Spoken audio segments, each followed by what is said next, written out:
สบายดีท่านผู้ชมกลับมาพบกับช่อง Talk the New และใน EP นี้เราก็จะมาเว้าถึงข่าวที่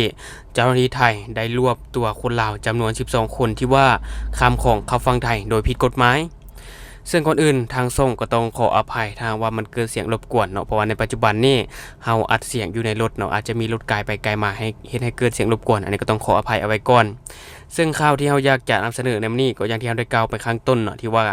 มีกองกำลังสุรานารีได้จับตัวชาวลาวจำนวน12คนที่ว่ามีการลักลอบข้ามน้ำคลองเข้าฝั่งไทยโดยผิดกฎหมายซึ่งเหตุการณ์นี้เกิดขึ้นเมื่อวันที่15มิถุนายน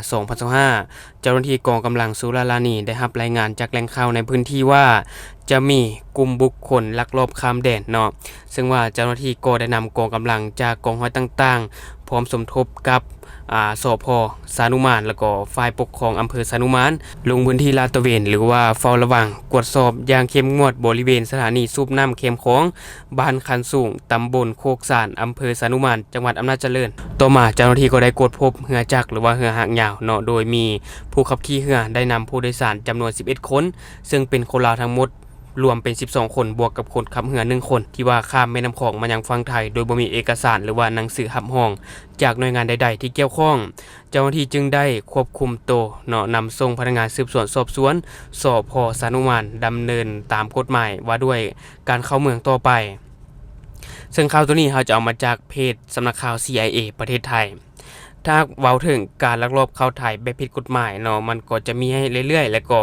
มีแนวโน้มที่จะเพิ่มขึ้นทางว่าเศรษฐกิจภายในยังบ่ดีเนาะเพราะว่าในปัจจุบันนี้เศรษฐกิจของเราก็ยังบ่ดีเท่าที่ควรแต่ว่าก็มีการพัฒนาไปในทิศทางที่ดีขึ้นเว้าเรื่องเศรษฐกิจเนาะและก็การที่คนลาวลักลอบไปขายแรงงานอยู่ประเทศไทยนี่ก็ย้อนว่าอยากได้ค่าแรงที่มันสูงกว่าในปัจจุบันต่อกับเหตุการณ์นี้เนาะก็ยังมีคนลาวบางคนเนาะที่ไปคอมเมนต์ว่า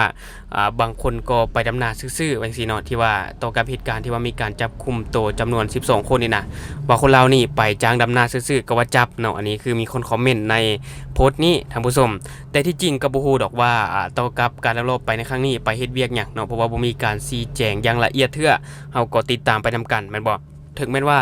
จะอยู่บริเวณชายแดนก็ตามเนาะแม่นอยู่ว่าการที่ประชาชนอยู่บริเวณชายแดนนี่จะไปมาหาสู่กันเป็นประจำเนาะแต่ว่าก็ต้องมีหนังสือผ่านแดนเพื่อว่าจะเข้าไปให้ถูกต้องตามกฎหมายแบบนี้แม่นบ่หรือว่าประชาชนคนใดหรือว่าพี่น้องฝั่งไทยคนใดมีความคิดเห็นที่ว่ามันละเอียดกว่านี้ก็สามารถฝากไว้ได้ภายใต้คอมเมนต์ของเราในที่ว่าประชาชนหรือว่าประชาชนลาวกับไทยที่ว่าอยู่เรียบชายแดนนี่นะสามารถเข้าไปหากันโดยที่บ่มีเอกสารใดๆได้หรือบ่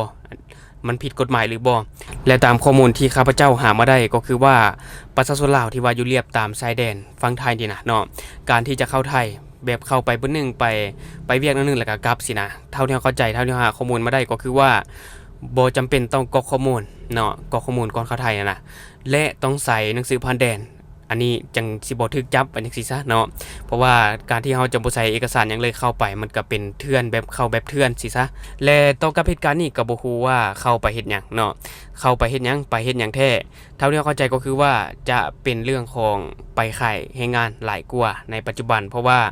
คนลาวหลายคนเนาะแห่ไปฝั่งไทยแล้วก็จะมีคนตั้งคำถามอีกว่าเป็นหยังคือบ่มาโดยสัญญาจ้าง MOU เท่าที่เข้าใจก็คือว่ามันไปแบบว่าไปจ้างมือต่อมือสินะเนาะเลยที่บ่อยากจะไปแล่นเอกสารให้มันยุ่งยากไม่ถูกต้องแบบว่าจะไปบึ้นึงไปเฮ็ดมือนึงแล้วก็กลับจังซี่เนาะเลยที่จะบ่ไปเล่นหนังสือสัญญาจ้าง MOU ต่างๆสำหรับท่านผู้ชมคนใดมีข้อมูลที่ว่าแน่นกว่านี้ก็สามารถฝากไว้ในใต้คอมเมนต์ของเฮาแล้วเฮาจะเข้าไปอ่านแล้วก็ตอบแลกเปลี่ยนประสบการณ์นํกันและทั้งหมดก็คือสิ่งที่เราอยากจะนำเสนอในวันนี้สำหรับท่านผู้ชมคนใดเบิ่งคลิปของเราแล้วยังบ่ได้กดติดตามช่องยังบ่ได้กดกระดิ่งแจ้งเตือนก็อย่าลืมไปกดเพื่อเป็นกำลังใจให้ข้าพเจ้าได้ผลิตคลิปดีแบบนี้ออกมาเรื่อยๆอย่าลืมสนับสนุนกันด้วยการกดติดตามช่องขอขอบใจ